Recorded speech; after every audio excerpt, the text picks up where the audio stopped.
Hey guys, this is Mark Edward Blanton from the Real South Africa. And by total request, we've been having people ask us, hey, can you guys do a couple more of those first impression videos? So we just decided to do a first impression video. So here it is. Hope you enjoyed. This couple came all the way and they are sharing their story. Thank you.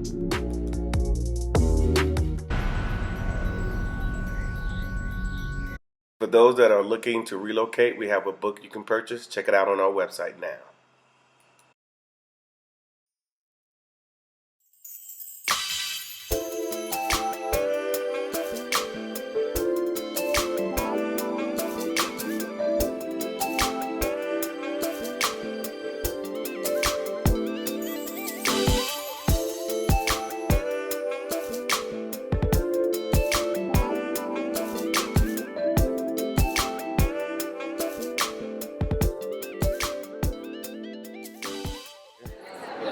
All right, guys, we are here in the Republic of South Africa with the young couple that came all the way from Arkansas, and they decided to come.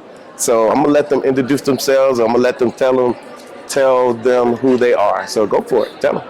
Yes, my name is Alphonse Dixon IV. My nickname is AJ.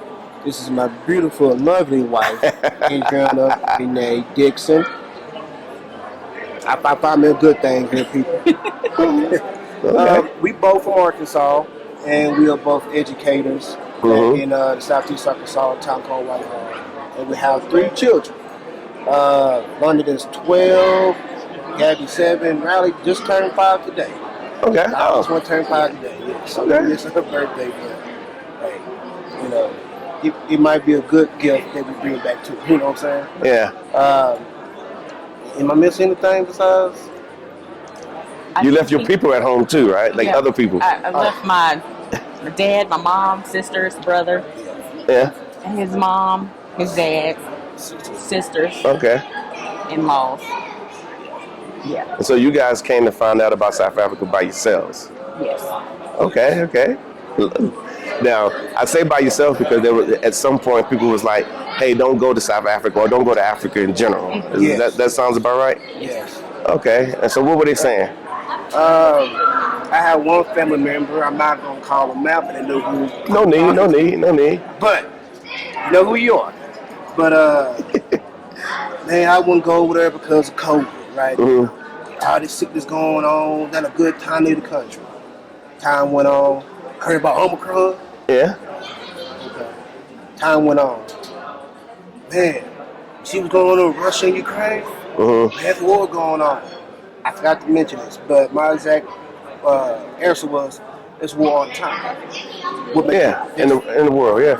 Wars everywhere all the time. They was over in Syria bombing them. Nobody was saying nothing. Make this different. Yeah. Or Afghanistan when we was the U.S. was over there. Yeah. Yeah, they went out the country and all that type of stuff. Yeah, so y'all went out the country too while all this war's going on, but you trying to find a reason to stop it. Yeah. What's the real reason?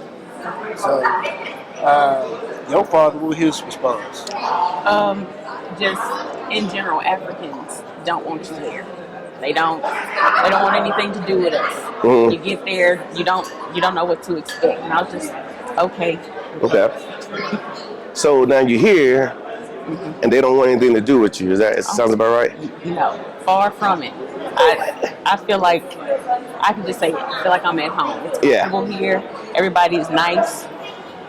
Customer service is like immaculate. Yeah. It's wonderful. I mean, I approached a few people. I just try to ask them a question, because I'm the type of person when I'm out somewhere, I'm not ashamed to ask somebody. And every person I spoke to was cool. Yeah. They ain't look at me funny, anything like that. Now, they may kind of look at me, try to understand what I'm saying because of my accent. Do you have an accent? Accent? Yeah. I guess I got a Southern Arkansas accent, No, I was being funny because I haven't heard it in a while. Because you got to keep in mind I'm here. So I hear most of the South African accents to the point where I can distinguish between, all the accents. And then I rarely hear that many Americans accents. So the Arkansas accent, I was like, oh, okay, where's that from? So yeah, cool. I always wondered what I sound like to other people. It's just, when you record, you sound country. Okay, but that's love right there, boy. I'm trying to tell you. Cool. Hey, we're best friends too. Yeah. We love each other. We also best friends. I'll cracking jokes on her. Yeah. She always saying stuff about me. Keep it going.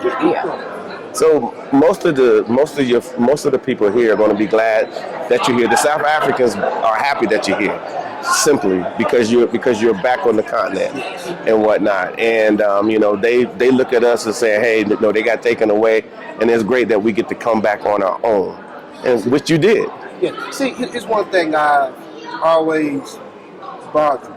When you hear somebody who's Japanese, Chinese going back home with their homeland, nobody says anything. Yeah. When you hear a Jewish person go back to Israel, don't hear a word. I should have had two twin students who are Indian, never been to India before. They got to school a couple of weeks early so they can go back to India. Well, not go back, but go to India for the first time. Yeah. Nobody bad side. But for some strange reason, when we try to go back to where we came from, everybody got why you want to do that for? Yeah. And when I would tell people at work that we was going, first thing they ask were two things: either you're going on mission or you're going on see family. I'm like, no, I'm going on vacation. Yeah. Really, vacation, huh? And I'm like, I can't go there for vacation. There's plenty of places over there. Yeah. So I've noticed. I got the same response. It was same response. Everybody was shocked. Like, why do you want to go there? And so now once you go, and then when you come back, and then you're gonna be able to tell them your stories. Hopefully they'll believe you. What happened? Because like I said, you might be the first person that they've ever known to, on purpose, go to Africa and then come back. No, for real, and then and come back. Okay. So now the flight. I want to chat with you. I want to chat about this flight because I got some information about how the flight was coming over, and it is a long flight, especially for somebody who's never flown. Yes. So. Okay, so I'm 32 years old. I've never ever flown before this trip. Okay. And so from Little Rock to Chicago, smallest plane I've ever seen. Yeah. And I was nervous. I cried taking off. Yeah. I got a video of her crying, people. It was That's that love again.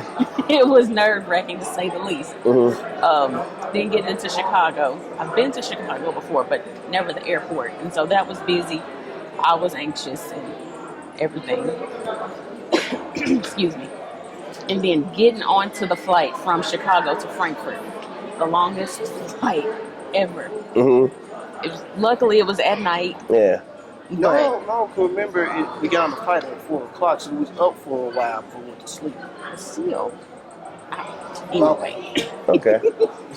It was still long, but I'd say the ride from Frankfurt to here. Yeah, it's like 10 hours. It was a lot better. Even though it's longer, it was better. It was a lot better. But if I from Chicago to Frankfurt, we had like 5 to 6 crying babies the whole time. Yeah.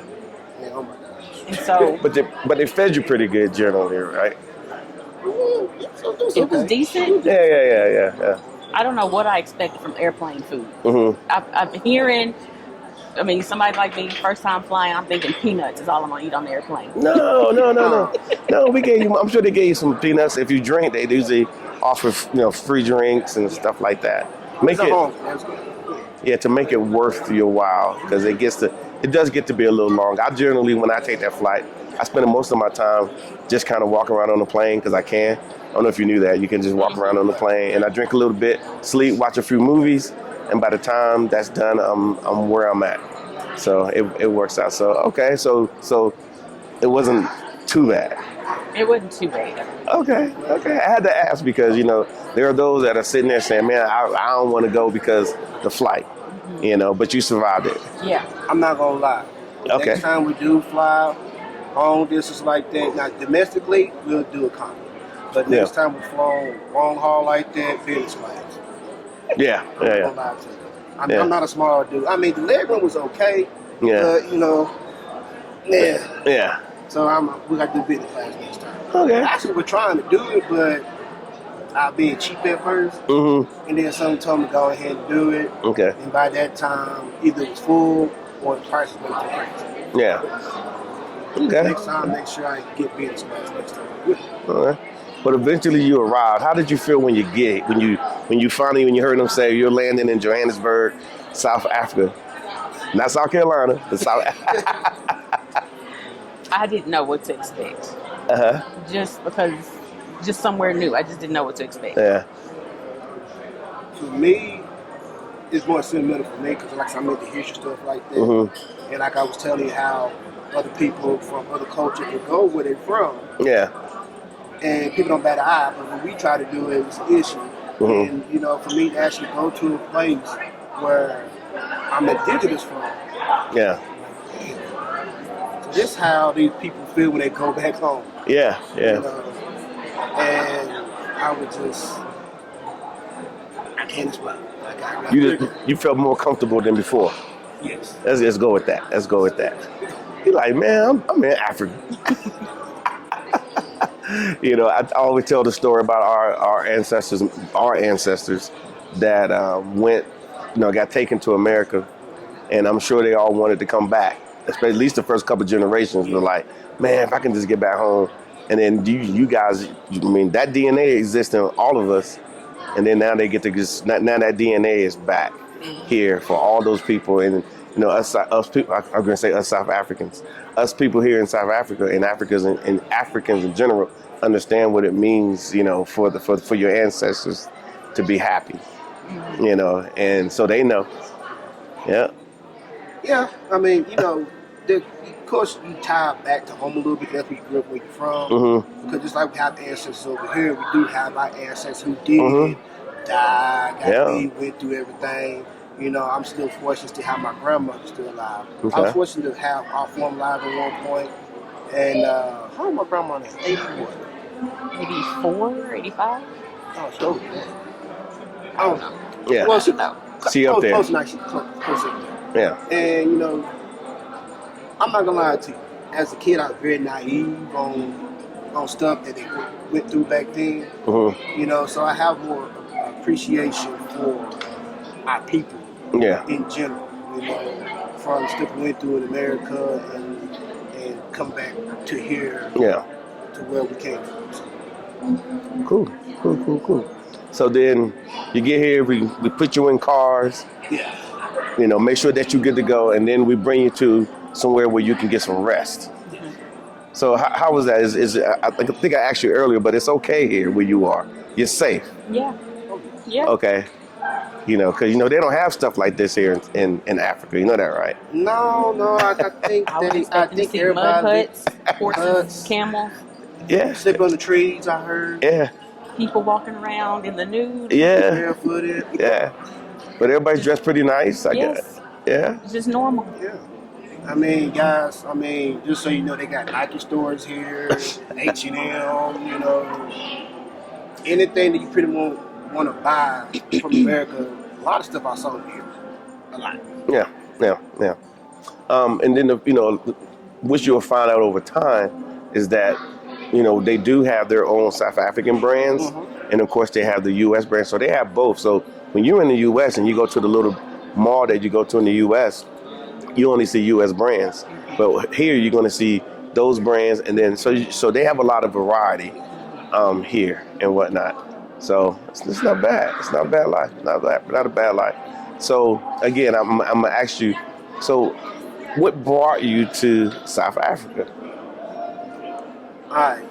I'm a type of person, I like culture and everything. I like to watch stuff on TV, on Travel Channel, Man vs. Food, stuff like that. I was interested in Asia. But then when 2019 rolled around and they done the year return, I'm interested. So, okay, let me take a look at this, you know. Because I always heard Africans don't want us here, but then I hear... I don't know where that came from. I don't. I don't know either. Yeah.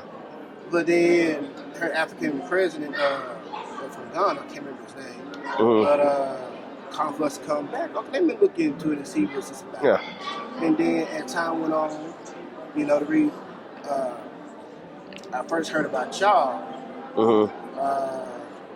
off YouTube, whatever, and y'all supposed to do a tour with Phil Scott, yeah. And got canceled as a coach. Mm-hmm. And then time went on, I tried to look y'all up, see what's popping.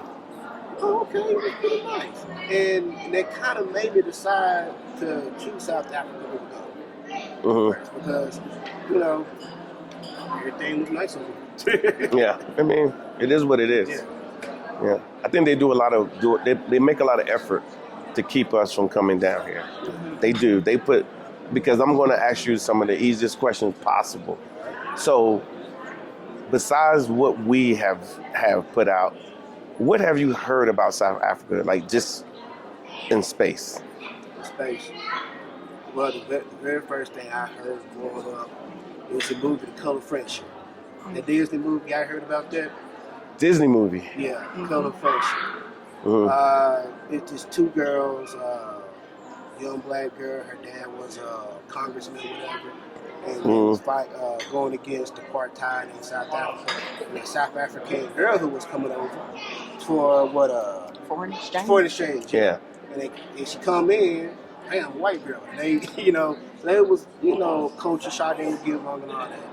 And Stephen Biko, so he's kind of like a similar civil rights activist. Yeah. Freedom fighter. Freedom fighter, yes. Yeah. And that's my first initial thing I heard about that too. Never heard about it since, but as I got older into history, I'm not gonna lie, the only thing I heard was apartheid. So it's mostly just apartheid, and then more apartheid, and apartheid coming from this way, and everything, apartheid this way. Segregated. And all that stuff. And nobody came, like, you didn't hear anything from like a tourism bureau, like let's say, because they have a robust tourism bureau here as well that I guess promotes South Africa. You didn't hear in Arkansas. You didn't hear anything. None of that. But you heard about Jamaica. Jamaica, Bahamas, Dominican Republic, Puerto Rico. Yeah, but no African nations, and you didn't hear about South Africa. No. Which don't make sense because those countries have black people there. Yeah. But those black people were brought over just like we were, so why not try to go see what home is like? I don't know why it's like that.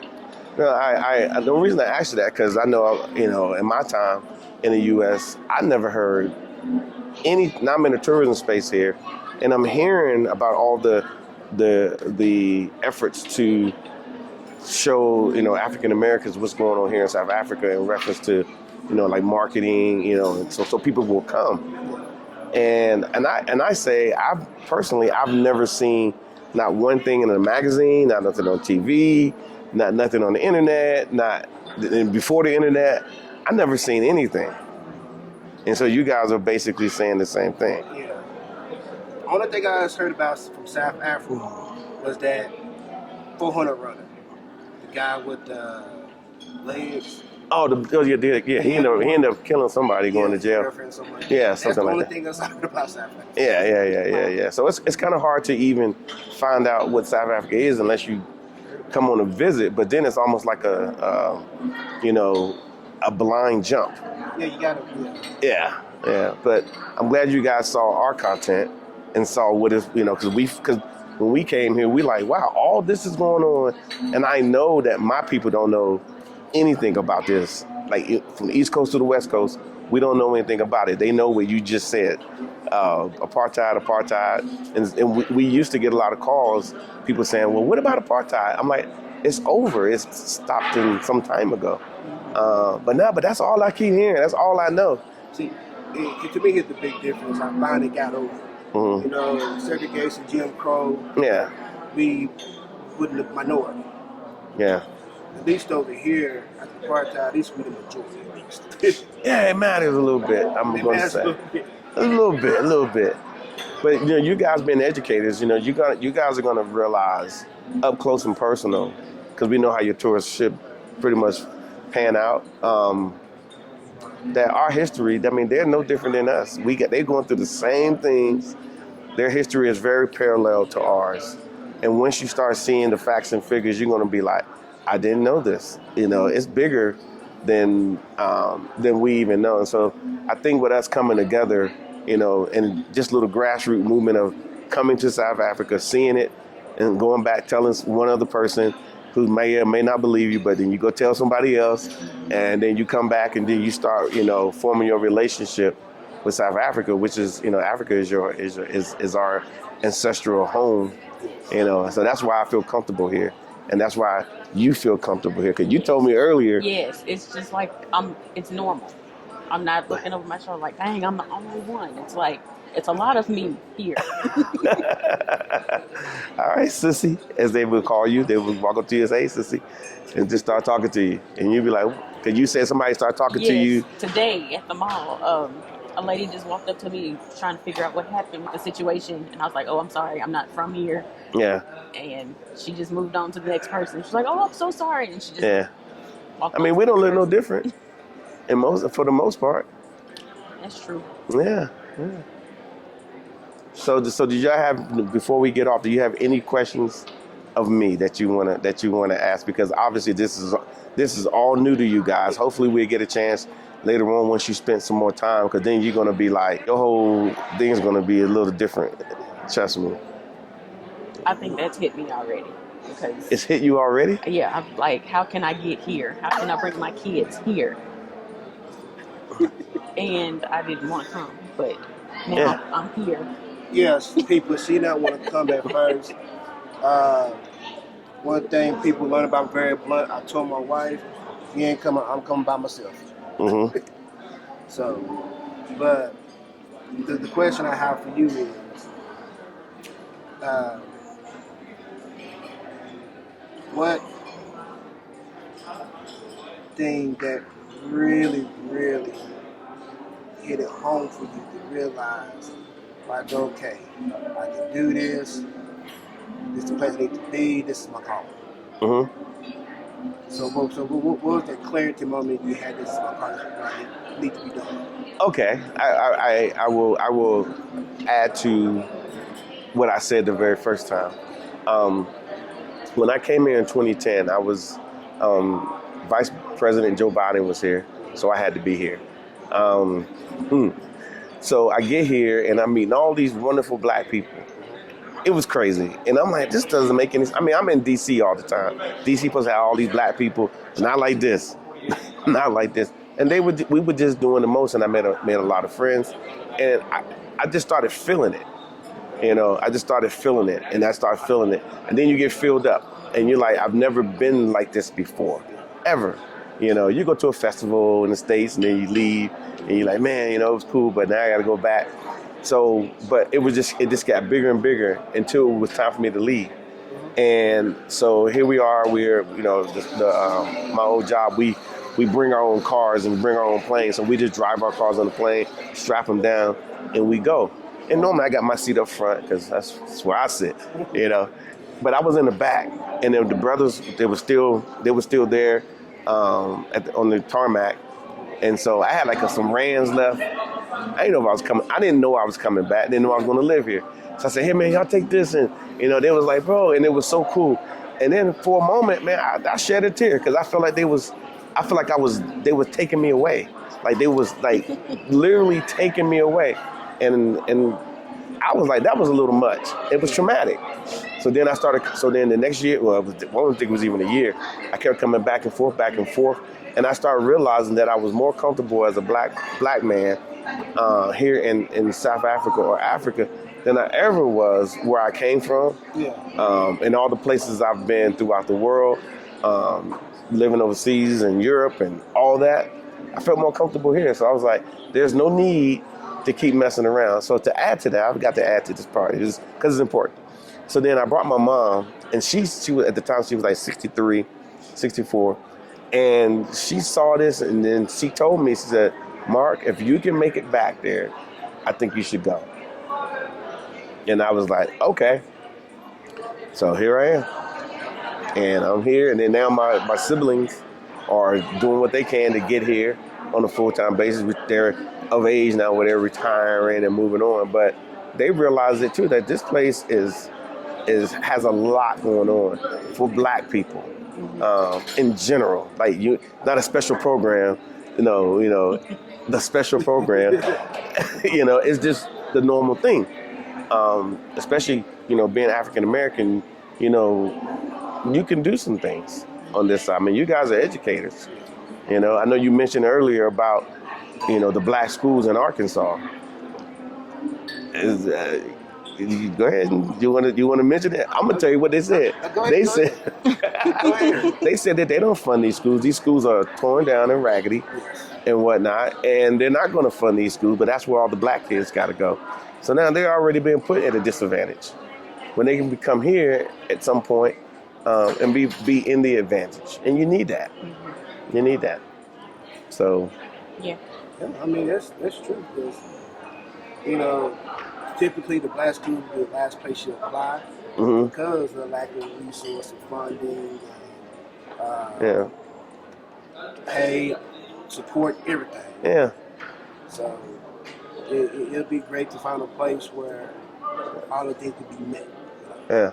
And these are things that are happening to African Americans because, you know, you don't realize it yet, but most of the South Africans, they watch U.S. TV channels and shows, so they think we're living like on some high plane. But what you just described, or, you know, black people living the way that we know, they don't see that. They just think that we're all kind of living pretty well. And I'm like, okay, that's all I can say. Okay, if that's what you want to believe, I can't make you believe what you believe. But at the same time, here you are, you're living. You know, I tell them, you know, I don't live in a square box. I live out here, and out here, it's tough. It's tough for us. It really is. Yeah. You know? Yeah, you got.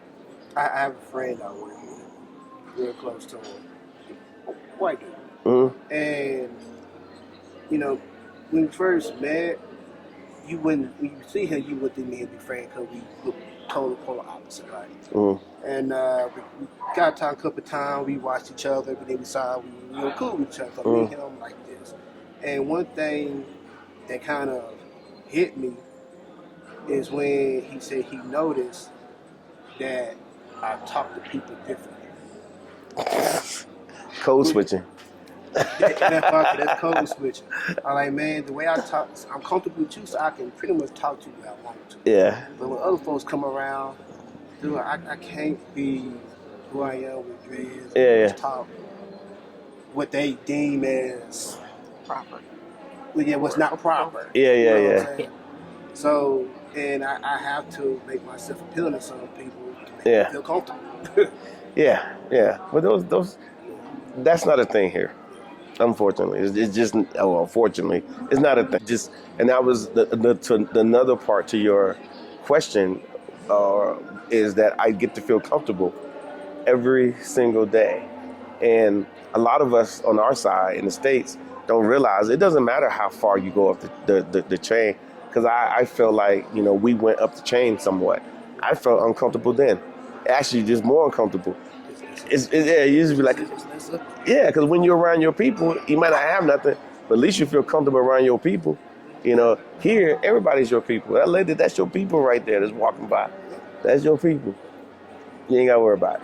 I'm going to worry about scaring them. Yeah. And I be someplace sometimes, I got to make sure I'm non-threatening. Or be extra polite. Yeah. Just so they won't be. Yeah. But all I can say is, welcome to South Africa. You're here now, and enjoy your time. And hopefully, after, you know, you guys do all you can do, maybe we can have a chat, and so people can know, because people are going to want to see what you like what happened to them. And whatnot. Cool. All right, everybody.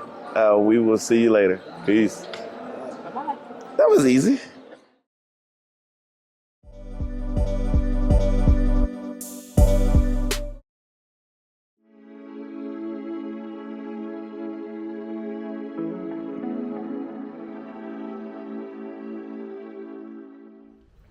So now we're going to talk about what you should actually expect on this trip.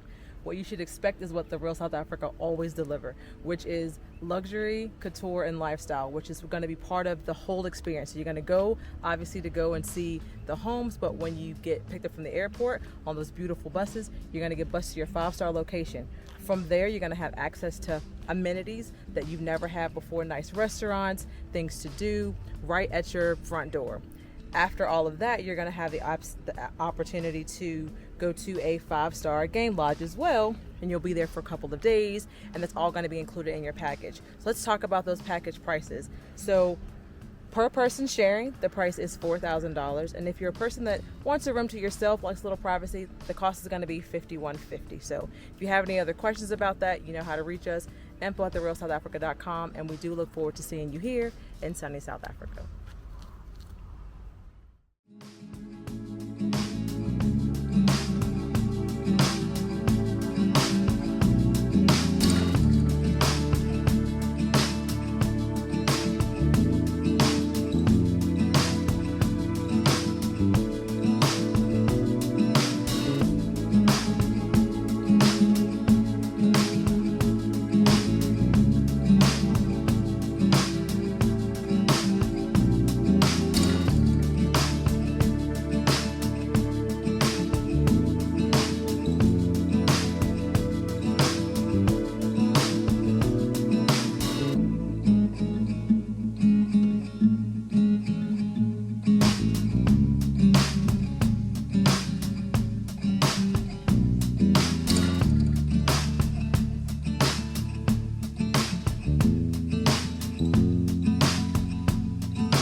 Thank you so much for spending time with us today. If you like what you saw, please subscribe and don't forget to hit the notifications button so you don't miss out on all things The Real South Africa. Thanks again.